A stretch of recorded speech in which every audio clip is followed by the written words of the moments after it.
We are seeing you after more than 48 hours. Sorry for, that particular scenario. And we saw you in the morning wishing Kenyans a happy, Shujaa Day through your ex-official account. We saw you also wishing Kenyans a happy Shujaa Day during through your official X account. But we are seeing you for the first time in more than 48 hours. Just tell us about your status. Thank you very much. I think on Thursday I had proceedings in the Senate throughout the morning, and I think we broke at 1 o'clock or so, and I retreated to Harambee House Annex for lunch with my team of lawyers and a few of my senior officials in the office of the Deputy President. And after lunch we went through my examination in chief in the afternoon, and possible areas of cross-examination by the councils for the National Assembly and by the senators themselves. And my team took off for the Senate, and I went through my office to pick my notes. And when I was going to the office is when suddenly I developed very, very intense pain in the chest, and I sat down, and the pain continued, and it was very intense and very sharp. And I did call my doctor, Dr. Gikonyo, of this hospital, who has been my doctor for the last 20 years. And I described him in brief how I was feeling. He asked me about the intensity of the pain, and I told him it was very, very, very intense. And as we were speaking, I started having shortness of breath, and Dr. Gikonyo instructed me to drop everything I was doing and get here to Karen as quickly as possible. He told me what I had described is not a good thing, and I should come here. And I went down through the lift to my car, and they instructed my people to very speedily bring me here. And by the time I was getting here, I was under a lot of pain and shortness of breath. And I found Dr. Gikonyo and his team of paramedics were waiting for me, and quickly examined me, and he quickly made a decision that I must be admitted immediately for observation and possible treatment. And in fact, after I stabilized, he did tell me that had I been late for another 20 minutes, we would be told a different story today. He didn't want to thank Dr. Gikonyo and his team of doctors and paramedics and the nurses. They have really taken very good care of me. And he would have wanted me to stay a bit longer for further observation, but I've requested that he allows me to go home, and he thinks I'm quite stable to go home, where he can look after me when from home. In any case, my home is not far away from here, and if there is any problem, I should be able to get back here. But as we speak, I'm okay, a little bit weak, but I feel better. The intense pain has gone away. What is there is very little pain. It is manageable for a man. A man must be able to withstand some of these small things. But in his assessment, I'm out of danger. But when I came in, it was very, very, very severe. And I want to thank the people of Kenya for their prayers. And I'm sorry, many came to see me. I was not able to see them. The doctor could not allow them because I needed a lot of rest. And I was at a very serious observation by a team of doctors and nurses. And therefore, I was not able to receive visitors. And I want to thank those who took their time to come and visit me. Millions of Kenyans who have been praying for me for my quick recovery. I really want to thank them and to say that I will remain forever indebted to them for their concern, for their love, and for wishing me quick recovery.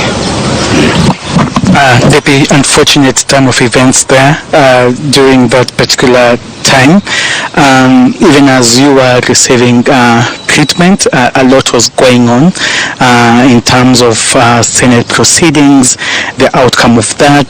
There's also a very active, legal proceedings on the same, resuming on Tuesday.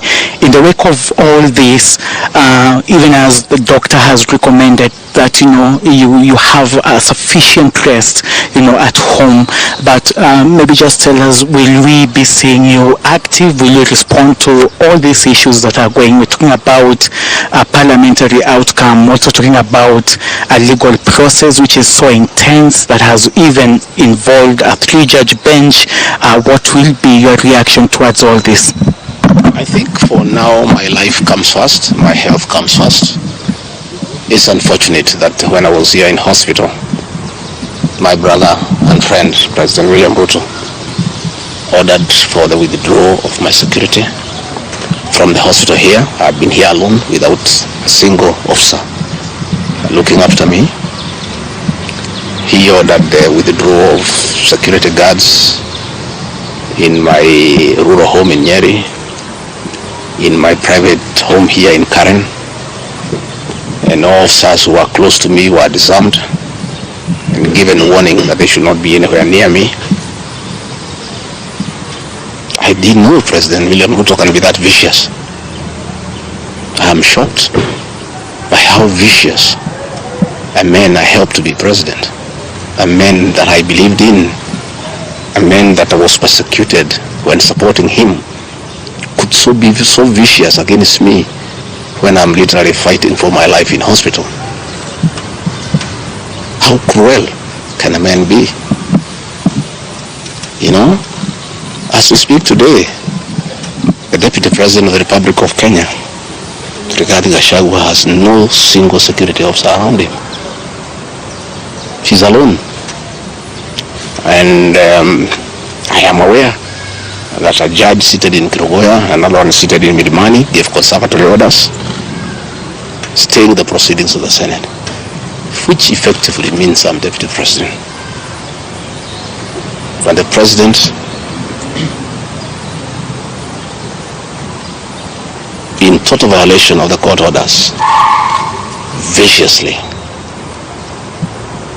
with due security around me, again,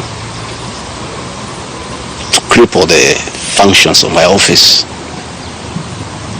he ordered through the head of public service, Felix Koskei, that all officers in my office be sent on compulsory leave.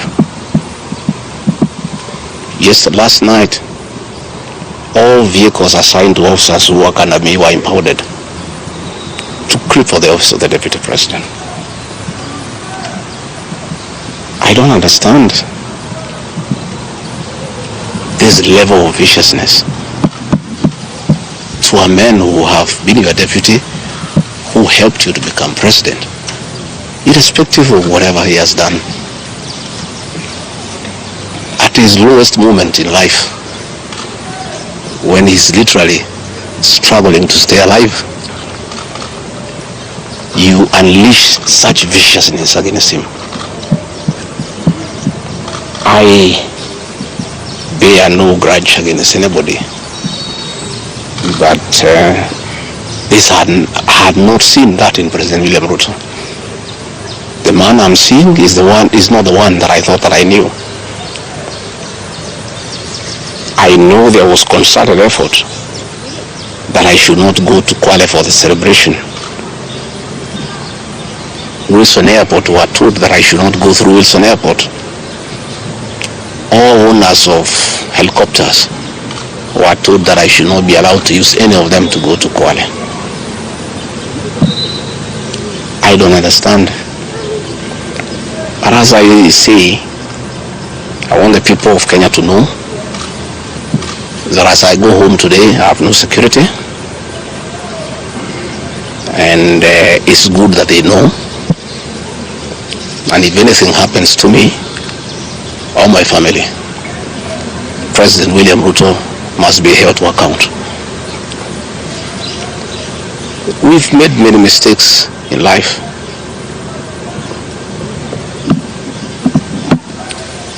And we keep on learning. I trusted President William Ruto. The people of the region where I come from, the Mount Kenya region, trusted him. In fact, as we were preparing to go to office, nobody else trusted him. Musalia Mudavadi demanded that they must sign an MOU with him, which they did. Moses Wetangula demanded that they must sign an MOU with him, which they did. Amason Kingi demanded the same. Alfred Mutua, everybody else. I'm the only man who trusted him. Verbally, because we are Christians. We used to go to church together. And as a Christian, I believed a fellow Christian that he would never betray me or my people. For the last 1 year, it's been very difficult for me. But I'm a very persevering man, very enduring. And what happened on Thursday is a culmination of continuous persecution and stress for a year. And when I look at it, probably it is history repeating itself. That President William Ruto wanted to take me the route President Daniel Moi took Kenneth Matiba. He pushed Matiba up to getting a stroke and eventually dying. When I look to what the president is doing to me, especially now when I'm in hospital, crippling me, treating me like an animal, I think he wanted to take me the Matiba route. But God is gracious. It didn't happen that way. I hear many of his people are calling here asking whether I'm dead, whether I'll survive, whether I'll recover. They were celebrating. It's the most unfortunate thing that has ever happened in this country. That you can be so vicious to a man who helped you to be president. And the crime of this man, telling you the truth. Don't evict people without compensation, Mr. President. Mr. President, don't overtax people. You are killing them, you are killing their businesses. Don't force a housing program on people. If people do not own these houses, don't force them. My only problem with the president is just being truthful, because nobody else can tell him. The framers of the 2010 Constitution wanted a deputy president who is elected as a buffer who can stand for the people. The charity we are being treated for, too, is get rid of an elected deputy president and appoint a control freak. A fellow you appoint who cannot ask a question, who cannot say anything. And I'm sure if they succeed, he'll be asked to sign an undated resignation letter so that in case he starts asking questions, he can just be told to resign. But the framers of the 2010 Constitution were very clear in their mind why they wanted a deputy president who is elected. I'm the only man in the cabinet and in the whole government who can stand up to President William Ruto and tell him, hey brother, this is not right. This Adani thing is not good for the country. There's too much corruption, Mr. President. This how thing is being forced down on the people of Kenya. And they don't like it. Please don't force it down on them. You know, situations where medical equipment that was being supplied by Kenyans to the Ministry of Health now has been given to one single Asian. I said, Mr. President, this is not right. We are killing our business people. So, as we speak, I say that my lawyers are in court. We have faith in our judiciary. And I requested that according to the rules of natural justice, I be accorded an opportunity to be heard in the Senate. You remember I presented myself to the National Assembly and defended myself. In the Senate, I was there day one, and even when the Speaker asked me to sit down to listen to the charges, I decided to stand up to face my accusers. I was there the following day. I was ready for cross-examination. The 11 counts is nothing but malice and fiction. It was a political game by the President to get rid of me. And looking at it, I don't think the President had any intention of working with me. I think he just needed me to help him win the election because of my mobilization capacity and the faith the Mount Kenya region has in me. So I should have been given an opportunity. I have asked my lawyers and they have told me the motion was not time-bound. What is time-bound is a select committee that should work for 10 days and then report to plenary. That committee was never constituted, so this matter should have continued and waited for me. I was ready for cross-examination so that I answer those 11 counts one by one, and I'm sure had I been given that opportunity, I would have persuaded the senators otherwise. I was not given that opportunity. When you look at the speed at which Gachagua is being hounded at office, it's like the story of Simon Makonde. You remember that story? One who died, who was born on Monday and by Sunday was buried. The kind of efficiency that has been exhibited in hounding Gachagua out of office, if this efficiency was being exhibited in the management of the affairs of this country, Kenyans will be very happy. What is the hurry? The framers of the Constitution gave the President 14 days to look for somebody to replace the Deputy President. It gave Parliament another 60 days. That's a total of 74 days. Why is a job that was prescribed by the framers of the Constitution to be done within 74 days is being done in half a day? You must ask yourself that question. I think it's being hurried to circumvent justice to avoid the courts of law from interrogating this matter and making a decision. The courts told us they don't want to interfere with the process, to let the parliamentary process get finished and then go to them. We have gone to them now. It's over. The courts will interrogate the process and make a determination. But I ask, let the President obey court orders. Through a court order, Gachagua is Deputy President. Why doesn't he have cars? Why doesn't he have security? Why has his office been made dysfunctional? I think it's very important. But finally, I want to tell the people of Kenya that I don't feel safe.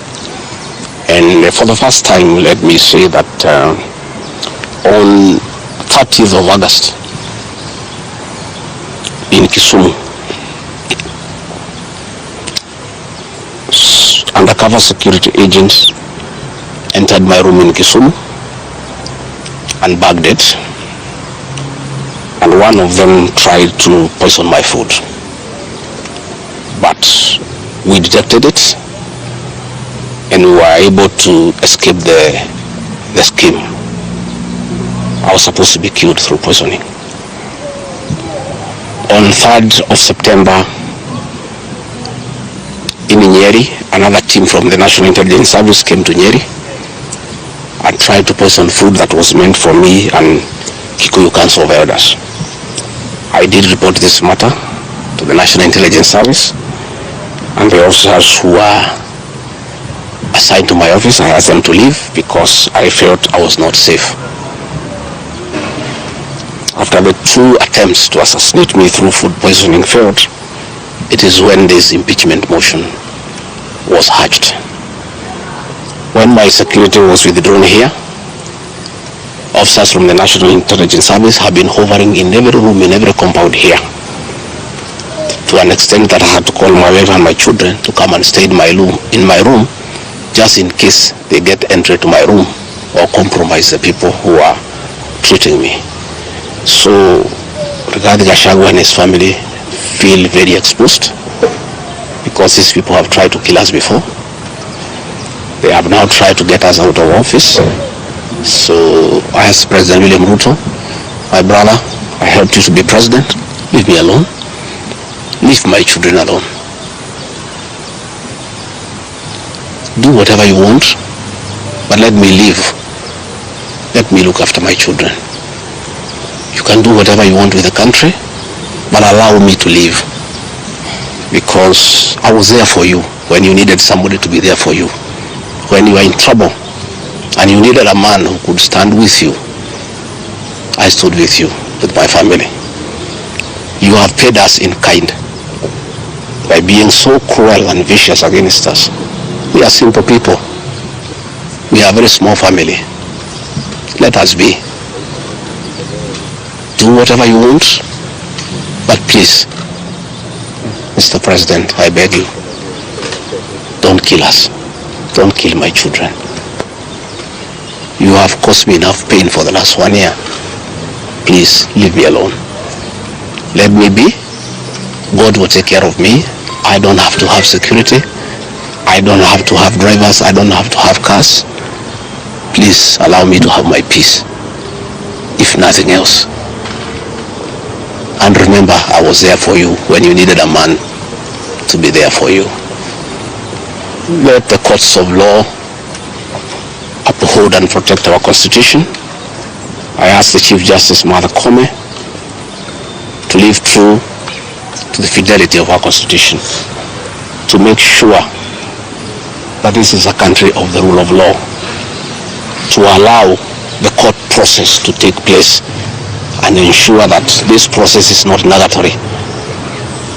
There are orders asking that Rigathi Gachagua remain in office until this matter is heard and determined. Let it be. Thank you very much. Just a quick one, please. I don't want to say. Thank you.